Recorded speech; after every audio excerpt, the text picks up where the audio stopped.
coronography that you were talking about, which is where you find a way to block the light from the star and not block the light from the planet, and then you can actually see the planet. So all these methods up to now, you're not actually seeing the planet, you're seeing the planet's shadow, or you're seeing the planet's gravity. What we're looking for is to build telescopes where you're blocking the light from the star, which is a lot harder than it sounds.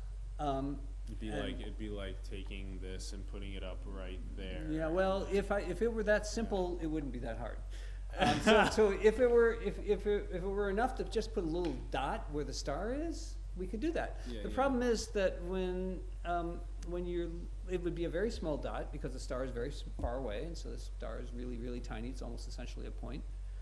The problem is that when you have dots that small, the light doesn't behave the way you expect. You get diffraction effects where the light bleeds around the edge of the dot. Correct. And if you make the dot big enough to not have that happen, now you're blocking the planet. So what you have to do is get clever. And what you do is if you insist on using a dot, what you do is you kind of serrate the edge of the dot. You give the edge of a dot a texture, which if it's designed just right will actually cause that diffraction to cancel out. What would the texture be on the outside of that sunshade? There's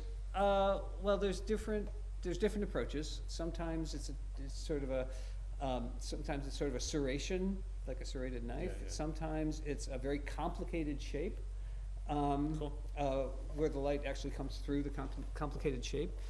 Now, there's two ways to block the light. One is to have a telescope, where the light gets focused inside the telescope, and then you put a little dot where the focus is. Oh, interesting. And that's called a coronagraph.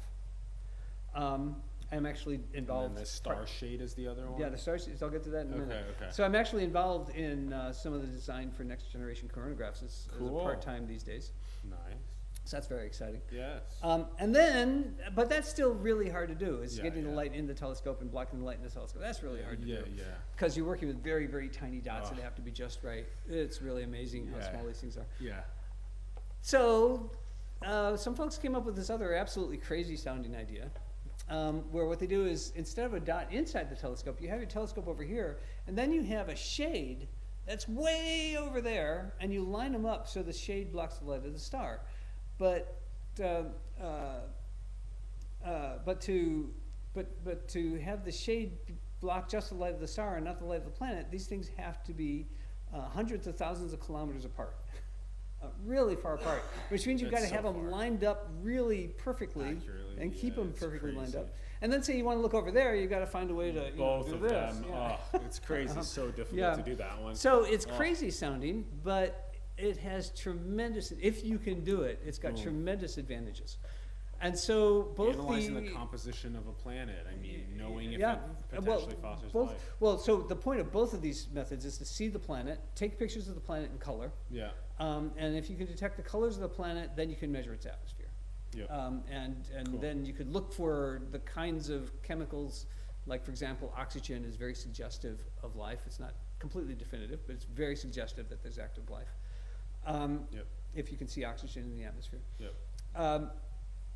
But the question is the coronagraph the best way to do it, or is a star shade the best way to do it? And these days, NASA is pushing hard on both of them.